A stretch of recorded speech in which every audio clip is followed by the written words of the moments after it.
ইসলাম অনুযায়ী ঘুমানোর সঠিক নিয়মসমূহ ১. অজু করে ঘুমানো। রাসূল সাল্লাল্লাহু আলাইহি ওয়াসাল্লাম বলেছেন, যে ব্যক্তি পবিত্র অবস্থায় ঘুমায়, রাতে যখনই জাগে এবং আল্লাহকে স্মরণ করে, আল্লাহ তার দোয়া কবুল করেন। ২. ডান কাত হয়ে ঘুমানো। নবী করিম সাল্লাল্লাহু আলাইহি ওয়াসাল্লাম ডান কাত হয়ে ঘুমাতেন।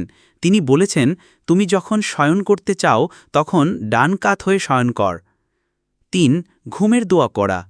ঘুমানোর আগে নিচের দোয়াটি পড়া সুন্নাত। আল্লাহুম্মা বিসমিকা আমুতু ওয়া আহিয়া, অর্থ, হে আল্লাহ, আপনার নামেই আমি মরি ও বাঁচি। ৪. আয়াতুল কুরসি পড়া। ঘুমানোর আগে আয়াতুল কুরসি পড়লে সারা রাত আল্লাহর পক্ষ থেকে একজন ফেরেশতা পাহারা দেন। ৫. সূরা ইখলাস, ফালাক ও নাস পড়া। হাদিসে আছে, ঘুমানোর সময় এই ৩টি সূরা পড়ে নিজের সমস্ত শরীরে ফুঁ দিলে তার শয়তানের কুমন্ত্রণা থেকে রক্ষা করে। ৬. বিছানা ঝেড়ে নেওয়া। রাসূল সাল্লাল্লাহু আলাইহি ওয়াসাল্লাম ঘুমানোর আগে হাত দিয়ে বিছানা ঝেড়ে নিতেন এবং বলতেন, তুমি জানো না তোমার বিছানায় কি আছে। ৭. কেবলার দিকে পা না দিয়ে ঘুমানো। সম্ভব হলে কেবলার দিকে পা না দিয়ে ঘুমানো উত্তম। ৮. মুখে জিকির করতে করতে ঘুমানো, যেমন সুবহানাল্লাহ, আলহামদুলিল্লাহ, আল্লাহু আকবার, এগুলো পাঠ করতে করতে ঘুমানো।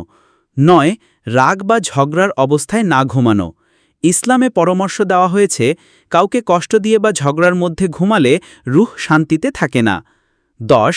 মাফ করে ঘুমানো। যারা আপনাকে কষ্ট দিয়েছে তাদের মাফ করে ঘুমানো, এটি আল্লাহর রহমত লাভের বড় মাধ্যম।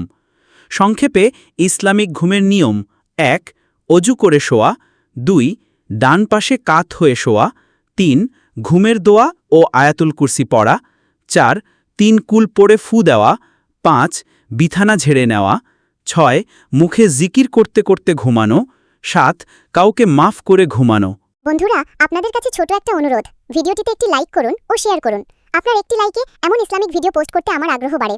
এবং ইসলামিক ভিডিও পেতে আই এম ইসলামিক ভয়েস এই ইউটিউব চ্যানেলটি সাবস্ক্রাইব করুন ও ফেসবুক পেজটি ফলো করুন।